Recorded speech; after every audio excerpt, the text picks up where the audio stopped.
Boa tarde para todos os amigos do Parkinson e todas as pessoas que frequentam esse canal Viver Ativo com Parkinson. Hoje tenho a honra de conversar com uma pessoa muito especial, que se chama Conceição Castro. Ela nos vai contar da experiência dela como cuidadora de idosos, especificamente cuidadora de idosos com Alzheimer, que ela teve experiência no caso da mãe. E ela criou uma rede de apoio justamente para as pessoas que cuidam de idosos. Interessante, a gente observa que sempre a maioria dos cuidadores são sempre filhas, né? Raramente vemos um filho cuidando da mãe com Alzheimer, por exemplo. Geralmente são as filhas que cuidam. Então ela criou essa rede de apoio e deu o nome de Filhas da Mãe, né? Interessante esse nome bacana, Filha da Mãe. Eu tive a oportunidade de conhecê-la em outra oportunidade lá na Praça da Harmonia, que nos visitou, também falou muito sobre esse assunto, e hoje vai falar sobre isso aí. Dona Cosete, muito grato a senhora estar aqui conversando com a gente, porque aqui nós temos uma comunidade de pessoas com Parkinson e que também tem a figura do cuidador, né?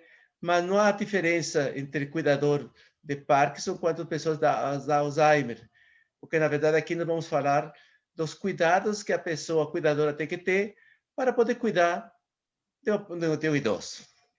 Pois nos conte sobre sua experiência, dona Cosete. Em primeiro lugar, né, boa tarde a todos, é um prazer estar aqui. Vitor, muito obrigada pelo convite. Né? Eu sou uma filha que teve uma mãe com Alzheimer, minha mãe faleceu agora em janeiro, mas o projeto segue, eu sigo no projeto também. Né? O coletivo Filhas da Mãe, ele foi criado com esse nome, né, por duas razões. Né? Primeiro, porque nós éramos um grupo de filhas, né, quando a gente começou. Né? E a segunda questão é para também desconstruir um pouco a imagem de que filhas da mãe pode ser filha da mãe pode ser um palavrão. Né? E nós dizemos que nós temos muito orgulho de ser filhas da mãe. Mas o grupo, o coletivo, ele é aberto para todos os familiares com demência, de pessoas com demência, e o Parkinson, por exemplo, está dentro das demências, né, deste quadro demencial. E nós, então, temos entre os nossos voluntários, entre as pessoas que apoiam, nós temos filhos, nós temos netos, maridos, cunhados, genros, amigos e vizinhos também. Né? Porque, embora a gente fale, né, no feminino, e há uma razão da gente falar no feminino, segundo o IBGE, de pesquisa de 2019, 96% da atividade de cuidado no Brasil é desempenhado por mulheres. Pesquisa da USP nos mostrou em 2020 que desse público, 83% são cuidadoras familiares, ou seja, mulheres que trabalham de uma forma invisível e sem remuneração na atividade do cuidado. Não é por acaso que a maioria são mulheres. Né? As mulheres, em geral, elas estavam dentro do lar até 50 anos atrás. A nossa Constituição, só a Constituição de 1962 permitiu que as mulheres pudessem trabalhar sem autorização de uma figura masculina, seja o marido, o pai ou o irmão mais velho. Então, as mulheres só puderam sair para trabalhar em 1962. Então, ainda é recente essa saída para o mercado, claro, embora as novas gerações nem se deem conta disso. Né? Então, a mulher foi educada para cuidar. E o homem, ele é mais educado, não só para estar na rua, mas também para receber cuidado. Né? O menino, quando ele vai ajudar, né, em geral, diz, não, isso não é coisa de menino. E cuidado, ele não tem gênero. Cuidado é amor, né? Ele é extragênero. Qualquer pessoa pode e deve cuidar, porque é uma demonstração de amor e carinho. Posso continuar ou eu Que estou falando bacana, mas muito? que bacana, é isso mesmo, interessante, é uma questão cultural, é isso que a gente tem observado sempre, sempre a mulher, parece que é automático, é a mulher que vai cuidar, na família já é sempre escolhida a mulher. Pois é, pois agora nos conte assim, o que que tem de experiência e sugere para as cuidadoras, de como ela tem que fazer da vida delas para realmente se preparar para ser cuidadoras. Porque, na verdade, nem se preparam, não tem escola para cuidadoras, não tem cursos, né? Tem que aprender na prática, né? Na verdade, o que acontece, né? Embora tenha essa, esse direcionamento para meninas e mulheres cuidarem, né? O cuidado realmente é de toda a família e todos nós podemos exercitar isso. Porque quando chega uma doença na família, ninguém está preparado. A não ser que seja um profissional da saúde, os demais são pegos de surpresa. E o que acontece? Né? A minha mãe teve Alzheimer por quase 10 anos, exatamente. Foi quando a gente descobriu. Mas ela já tinha antes, nós que achávamos que era algo da personalidade dela, né? Que era o jeito dela, quando ela começou a ter atitudes mais diferenciadas. Então, sim, nós precisamos ter capacitação e aprender a cuidar. E uma das coisas, Vitor, sabe, que uma das coisas mais difíceis, eu sou psicanalista, né? Eu tenho um pós-doc sobre cuidado e autocuidado, né? E uma das coisas mais difíceis é sair, no caso de filhos, sobrinhos e netos, afilhados, é sair deste lugar de receber, porque os filhos recebem dos pais, né? Recebem carinho, amor, cuidado. Eles pouco fazem a via de mão dupla, né? E aí chega um momento que a gente não é mais só filha, não é só mais filho, não é mais neto, nós também, ou sobrinhas, né? Nós também precisamos cuidar. É um choque. É um choque se deslocar desse papel. Precisa de ajuda, precisa de amadurecimento, né? E para aprender que o outro não é mais a nossa vez de receber o cuidado.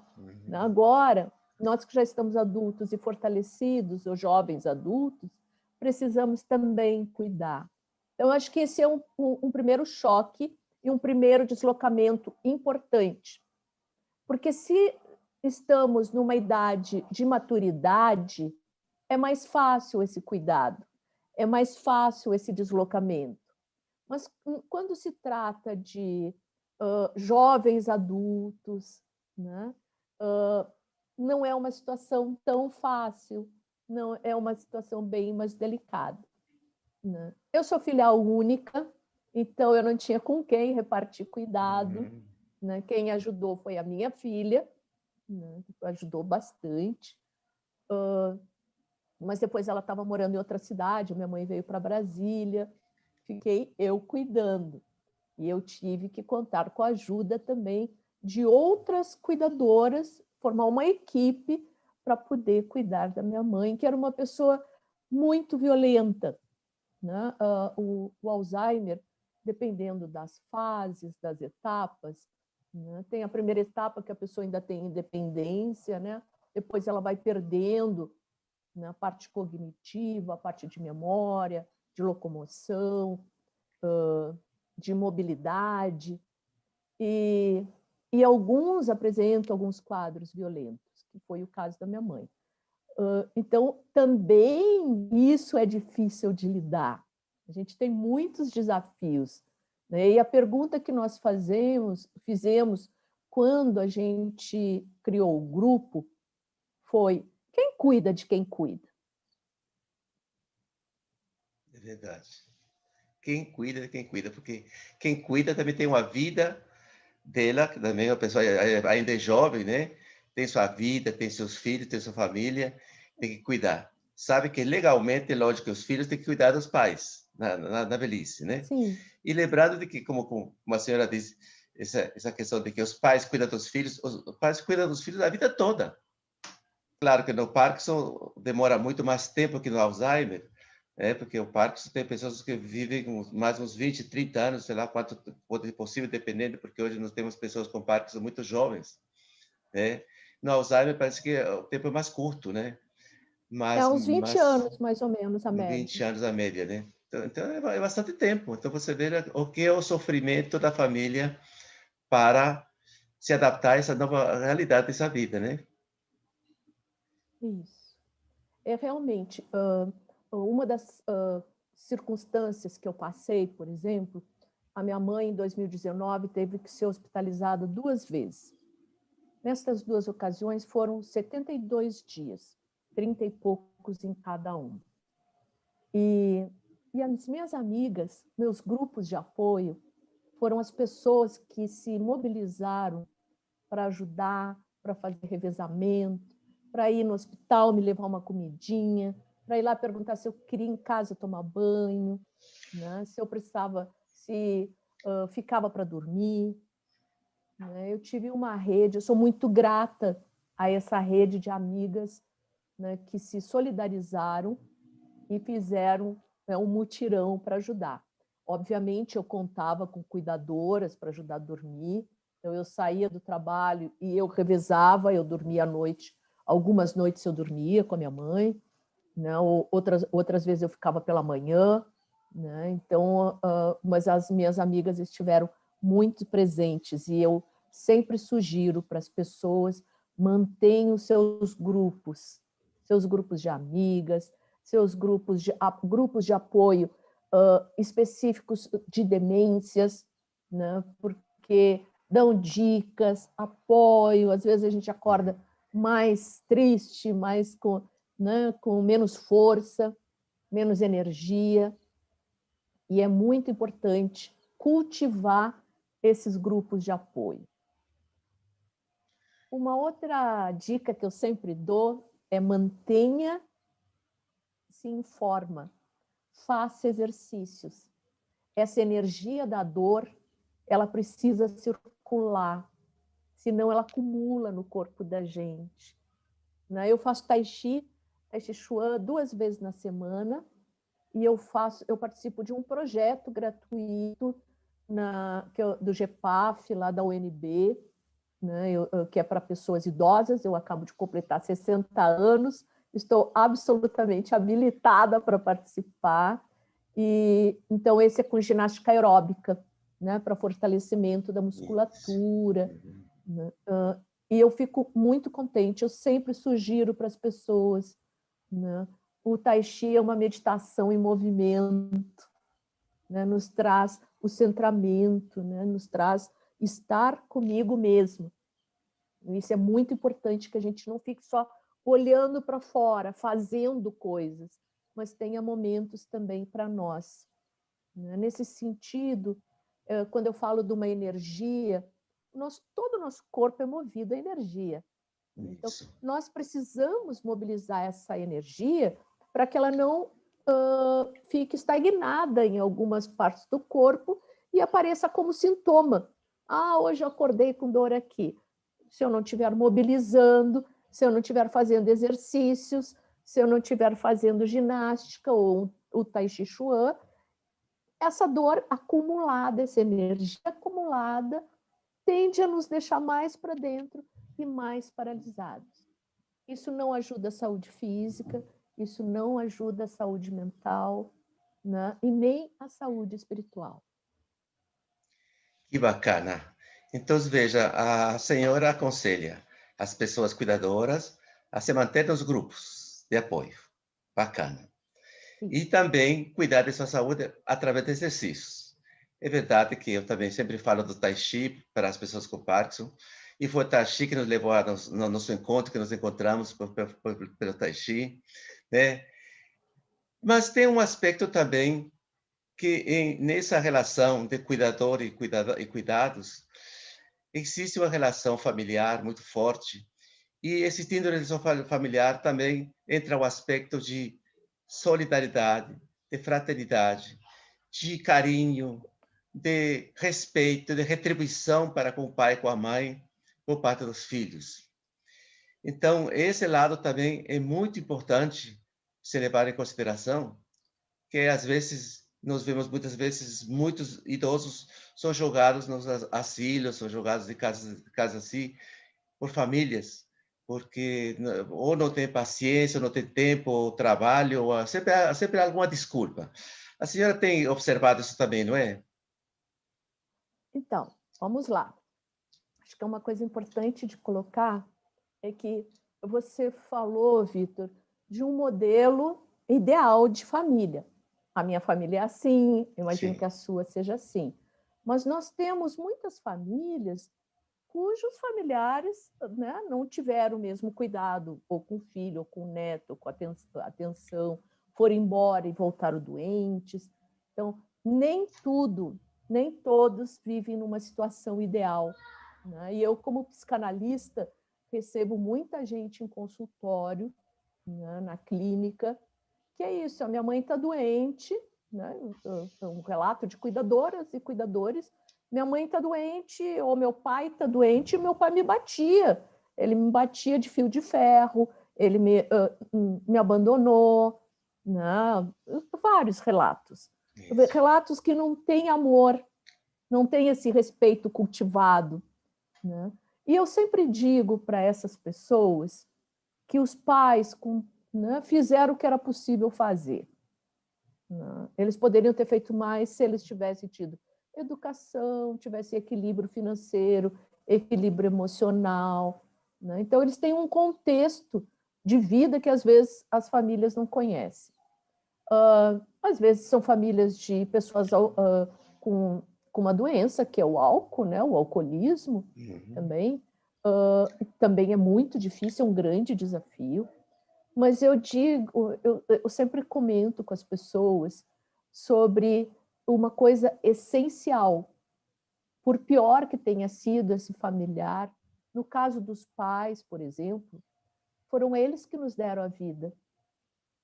Então, mesmo que eles não tenham feito nada mais, que eles tenham sido horríveis, eles nos deram o nosso maior bem, estar vivos até hoje. E só por isso merecem gratidão. Que lindo, lindo. Isso mesmo, realmente. Nesse aspecto, é muito importante, né? Independente de quem sejam os pais, mas os pais que te deram a vida e que a vida é a coisa mais maravilhosa que nós temos. Estamos aqui conversando sobre vida e estamos lutando justamente para manter a vida, para continuar vivendo e vivendo bem, né? Então a vida é muito linda nesse aspecto, porque as pessoas também, os filhos também têm a oportunidade de mostrar seu lado de gratidão para o que os pais foram. Mesmo que não foram aqueles pais Exato. maravilhosos, mas de qualquer maneira, só o fato de ter dado a vida já diz tudo, né? Sobre a questão de colocar em instituições de longa permanência, que esse é o nome das instituições hoje, as Uhum. ILPIs, não, a gente não fala mais de asilo, essas coisas assim. Existem ótimas instituições. Às vezes, sabe, Vitor, os familiares já estão numa sobrecarga de estresse físico e emocional tão grande que ou a gente tem mais gente doente dentro de casa, ou se a pessoa tiver condições, né, econômicas e emocionais, porque não é fácil colocar no asilo, não é fácil botar numa instituição de longa permanência para idosos. Às vezes as pessoas olham e dizem assim, mas o filho ou a filha fez isso. Às vezes tem casos de filhos que não cuidam. Mas tem a situação de que tem que escolher, né, qual é a situação que este familiar se encontra. Porque uma das coisas que mais acontece, sabe, Vitor, é o adoecimento dos familiares em casos de demência. Uhum. E alguns casos não acontece pós-morte do familiar. Em geral, acontece antes. Nós temos vários casos de AVCs, nós temos casos de doenças cardíacas, nós temos casos de câncer, é algo assim, né? É muito grande. Porque este familiar, ou esta familiar, ela, em geral, deixa de trabalhar porque tem que cuidar do familiar doente. deixa de ter planos de estudo, né, de carreira, para cuidar do familiar doente. Muitos casamentos terminam, né, porque a pessoa não dá conta de cuidar e vai embora. Então, às vezes acontece, por exemplo, nós temos pessoas que participam do coletivo Filhas da Mãe, que cuidam do pai e da mãe. Então, ou o pai foi o cuidador, ou a mãe foi a cuidadora, morre o familiar com demência, e 2, 3 anos, aquela pessoa que cuidou, aquela mãe, aquele marido ou aquela esposa, tem a demência também, ou tem algum outro tipo de demência também. Então, o que eu estou querendo dizer com isso? Eu estou querendo reforçar a necessidade de autocuidado, de fazer exames anuais, exames físicos, exames neuropsicológicos para ver se está tudo bem. Né? Tudo dentro dessas ideias de como se cuidar. Né? É muito importante, porque o adoecimento familiar, Vitor, é realmente significativo. Então, às vezes, só para completar o raciocínio, às vezes, colocar numa instituição de longa permanência para idosos é a sobrevivência daquele familiar que está cuidando. Porque se entrar em depressão, como muitos acontece, né? Se entrar em depressão e começar, por exemplo, a ter pensamentos suicidas, já eu vou me matar e vou matar o meu familiar doente. Não, como assim? Né? Os dois têm direito à vida, mas esta pessoa que está cuidando precisa de tratamento. Estou dando um exemplo, assim, obviamente, um exemplo muito num limiar, né? Não muito exagerado, mas para dizer as questões que ocorrem, né? Então, quando a gente vai falar por que alguém colocou numa ILPI, tem vários motivos, que não só é a falta de amor. Perfeitamente, perfeitamente. Então, muitas vezes, às vezes, é mais conveniente colocar numa casa desse tipo do que ficar sofrendo na casa da família. Com certeza, né? Sim, Porque... imagine uma cuidadora ou um cuidador estressado emocionalmente, já não tem mais controle dos seus sentimentos, ou não faz terapia, nunca foi para fazer uma análise, né? Nem se dá conta que está com raiva, não sabe o que é raiva, porque vem muito esse sentimento de raiva pela situação, de frustração por não poder fazer melhor, ou por não poder salvar a outra pessoa. Né? Então, essa pessoa, de repente, começa a gritar com o paciente. Então, adianta esse paciente estar em casa com alguém gritando e sendo rude e não tendo paciência? Então, são essas questões, essas matizes, nem tudo é branco, nem tudo é preto. Né? Existem vários matizes para a gente observar. Né? Fora a culpa que a pessoa passa por vários, assim, até ter coragem de colocar o familiar numa instituição, porque a sociedade mesmo diz, como assim tu vai fazer isso? Né? É Então, verdade, é são verdade. pontos importantes Claro, caso para a a gente caso, falar. porque a gente sempre escuta assim, maltrato de idosos. A gente rápido já vai julgar a pessoa que maltratou, mas não sabemos o que está acontecendo realmente. Porque há muitos casos, e são casos, né, que acontecem. O que acontece com a maioria das mulheres que cuidam é exatamente isso, porque elas cuidam da casa, elas cuidam da alimentação, elas organizam, é uma empresa, a casa é uma empresa, elas organizam todo o gerenciamento desta casa para que tudo funcione. E imagine que demências, né? Eu vou dar o exemplo do Alzheimer, mas tem a frontotemporal, tem várias outras, né, de Levi, que, por exemplo, as pessoas precisam usar fraldas geriátricas, precisam usar sonda no estômago, porque já esqueceram como mastigar, como engolir. né? Porque uma das coisas mais tristes, eu acho que de uma demência que onde se perde a memória, é essa questão de que todo dia é um luto, né? A pessoa querida, o ser amado, né, que é cuidado, já não reconhece mais nem os locais, nem a família.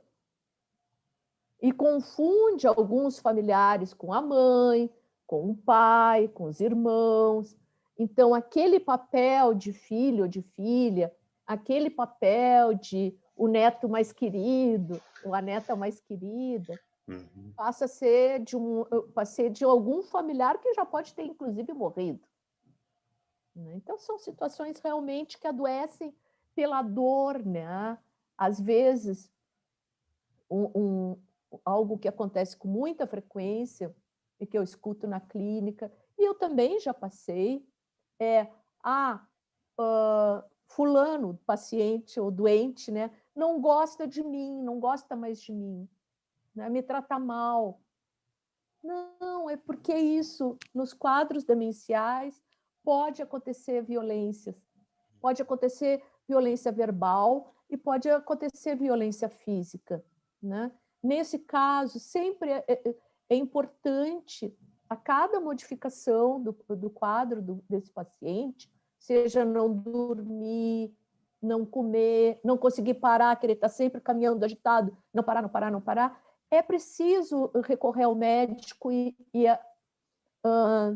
equilibrar as medicações, né? Porque as mudanças são muito rápidas.